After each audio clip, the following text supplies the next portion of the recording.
Why lifts your grace so heavily today? I have passed a miserable night, so full of fearful dreams of ugly sights, that as I am a Christian faithful man, I would not spend another such a night, though 'twere to buy a world of happy days. So full of dismal terror was the time. What was your dream, my lord? I pray you tell me.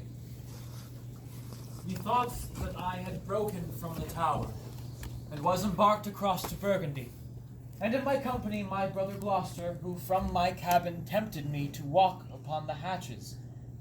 There we looked toward England, and sighted up 1,000 heavy times during the wars of York and Lancaster that had befallen us. As we paced along, upon the giddy footing of the hatches, methought that Gloucester stumbled, and in falling struck me, that thought to stay him, overboard, into the tumbling billows of the main. O Lord, methought what pain it was to drown, what dreadful noise of water in mine ears, what sights of ugly death within mine eyes. Methought I saw 1,000 fearful racks, 1,000 men that fishes gnawed upon, great anchors, wedges of gold, heaps of pearl, inestimable stones, unvalued jewels, all scattered in the bottom of the sea. Some lay in dead men's skulls, and in the holes where eyes did once inhabit there were crept, as 'twere in scorn of eyes, reflecting gems that wooed the slimy bottom of the deep, and mocked the dead bones that lay scattered by. Had you such leisure in the time of death to gaze upon these secrets of the deep?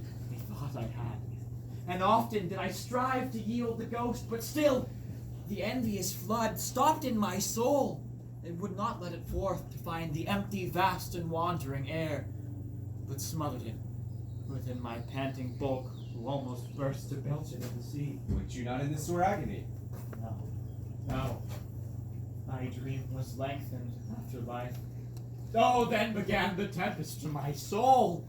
I passed, methought, the melancholy flood with that sour ferryman which poets write of, unto the kingdom of perpetual night. The first that there did greet my stranger soul was my great father-in-law, renowned at Warwick, who spake aloud, "What scourge for perjury can this dark monarchy afford, false Clarence?" And so he vanished. Then came wandering by a shadow like an angel, with bright hair dabbled in blood, and he shrieked out aloud, "Clarence is come! False, thinking, perjured Clarence, that stabbed me in the field by Tewkesbury! Seize on him, furies! Take him into torment!" And with that, methought, a legion of foul fiends environed me, and howled in mine ears such hideous cries, that with the very noise I trembling waked, and for a season after could not believe but that I was in hell. Such terrible impression made my dream. Marvel, Lord, though it affrighted you. I am afraid, methinks, to hear you tell it.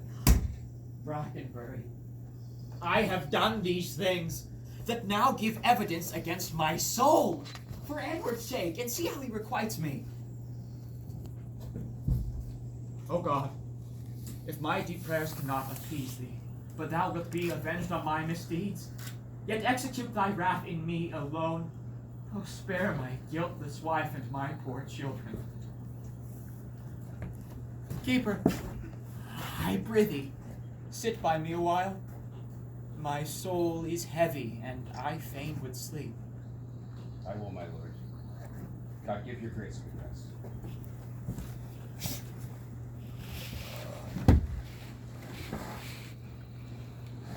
Sorrow breaks seasons and reposing hours, makes the night morning and the noontide night.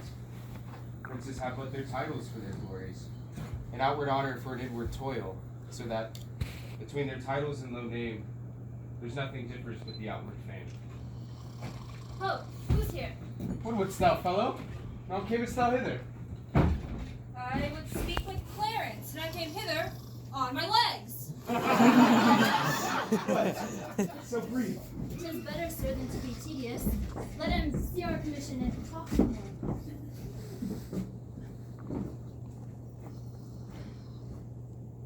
I am in this commanded to deliver the noble Duke of Clarence to your hands.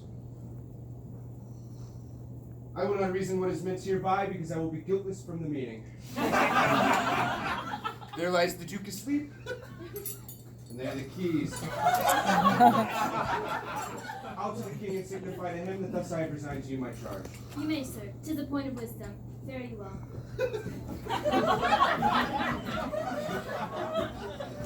What? Shall we stab him as he sleeps? No, the sage was uncowardly when he lives. Why, he'll never wait till the great judgment day.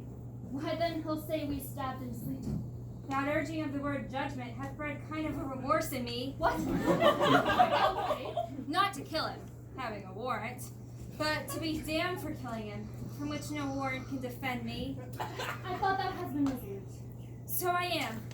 To let him live. Go back to Gloucester and tell him so. Nay, I prithee stay a while.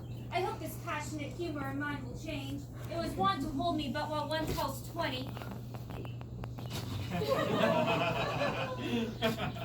How dost thou feel ourselves now?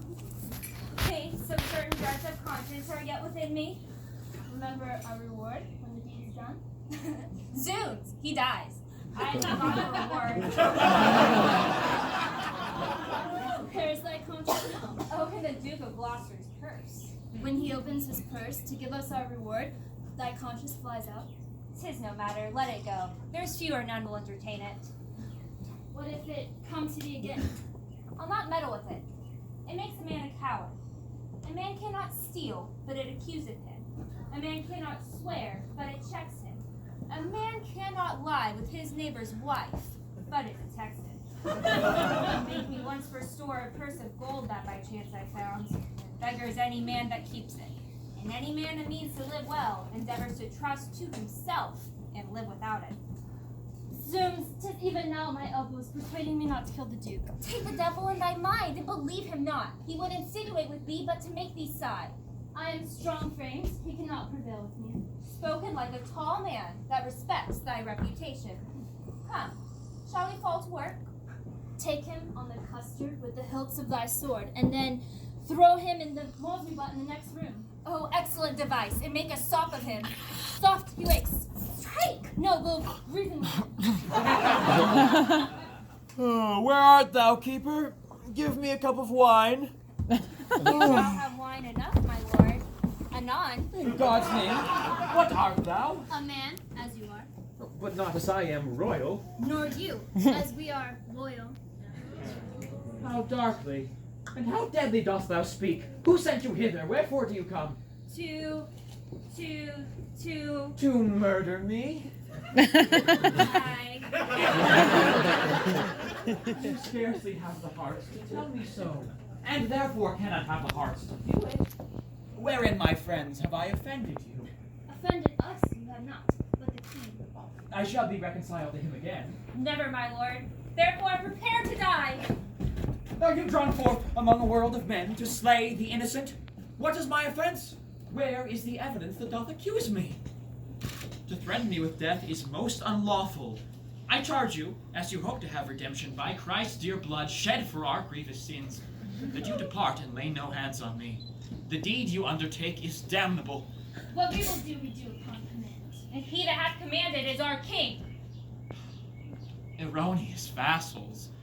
The great King of Kings hath in the table of his law commanded that thou shalt do no murder. Will you then spurn at his edict and fulfill a man's? Take heed, for he holds vengeance in his hand to fall upon their heads that break his law. And that same vengeance doth he hurl on you, for false forswearing and for murder too. Thou didst receive the sacrament to fight in the quarrel of the house of Lancaster. And like a traitor, to the name of God, didst break that vow, and with thy treacherous blade unrips the bowels of thy sovereign son. Whom thou wast sworn to cherish and defend. How can thou urge God's dreadful law on us when thou hast broken it in such dear degree? Alas! For whose sake did I that ill deed?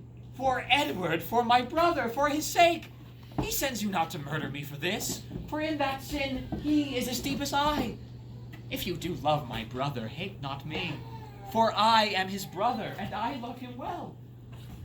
If you are hired for mead, go back again, And I will send you to my brother Gloucester, who will reward you better for my life than Edward will for tidings of my death. You are deceived. Your brother Gloucester hates you. No,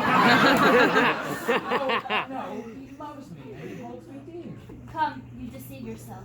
'Tis he that sends us to destroy you here. It cannot be, for he bereft my fortune, and hugged me in his arms, and swore with sobs that he would labor my delivery.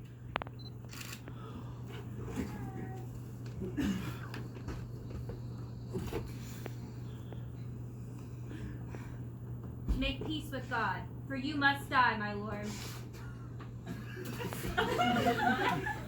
Have you that holy feeling in your soul to counsel me to make my peace with God?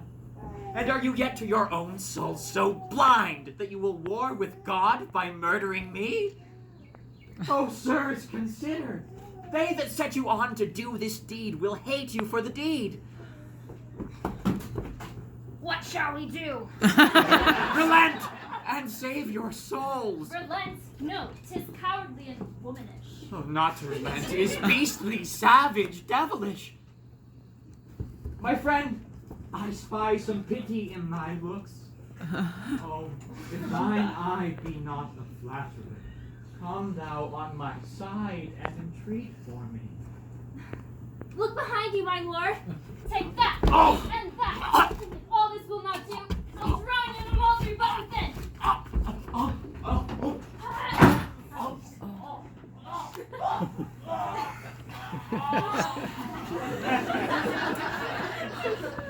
Oh, bloody deed, desperately dispatched. How fain would I, like Pilate, wash my hands of this most grievous murder. How now? What meanest thou that thou hopest me not? By heavens, the Duke shall not have slacked me today. I would he knew that I had saved his brother. Take thou the fee and tell him what I say. For I repent me that the Duke is slain. So do not I. Go, coward as thou art. Well, I'll go hide the body in some hole, so that the Duke give order for his burial. And when I have my mead, I will away. For this will out, and then I must not stay.